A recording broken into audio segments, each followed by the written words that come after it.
বর্তমানে ফেসবুক হচ্ছে এমন একটা সোশ্যাল প্ল্যাটফর্ম যেটা আমাদের কাছে এই মুহূর্তে খুবই গুরুত্বপূর্ণ, যার মাধ্যমে আমরা একে অন্যের সাথে যোগাযোগ করতে পারছি এবং আমাদের দৈনন্দিন অ্যাক্টিভিটি গুলা আমরা অন্যের মাঝে শেয়ার করতে পারছি। তবে আপনি কি কখনো চেক করে দেখেছেন আপনার এই ফেসবুক নিরাপদ আছে কিনা, অথবা আপনার এই ফেসবুক অন্য কোনো ডিভাইসে চলছে কিনা? আপনি কিন্তু চাইলেই খুবই সহজে আপনার এই ফেসবুক অ্যাকাউন্ট অন্য কেউ ব্যবহার করছে কিনা, অথবা আপনার এই ফেসবুক অ্যাকাউন্ট অন্য কোনো ডিভাইসে লগ ইন আছে কিনা আপনি কিন্তু চেক করতে পারবেন। কিভাবে এই কাজটি করবেন চলুন তাহলে দেখে নেই। ভিডিওটি ভালো লাগলে অবশ্যই লাইক করবেন এবং ভিডিওটি শেয়ার করে অন্যকে দেখার সুযোগ করে দিবেন। আর প্রতিদিন এমন তথ্যমূলক ভিডিও পেতে আমাদের চ্যানেলটিকে সাবস্ক্রাইব করবেন এবং পেজটিকে ফলো দিয়ে রাখতে ভুলবেন না। প্রথমে আপনার ফোন থেকে ফেসবুক ওপেন করে নেবেন।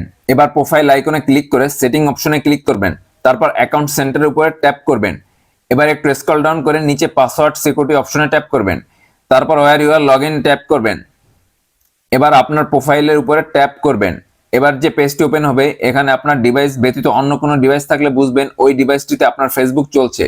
এবার এখান থেকে ওই ডিভাইসটি রিমুভ করার জন্য সিলেক্ট ডিভাইস টু লগ আউটে ট্যাপ করবেন। অপরিচিত ডিভাইসটির উপরে চেক মার্ক টিক দিয়ে লগ আউট করবেন এবং আপনার ফেসবুক পাসওয়ার্ডটি চেঞ্জ করে নেবেন।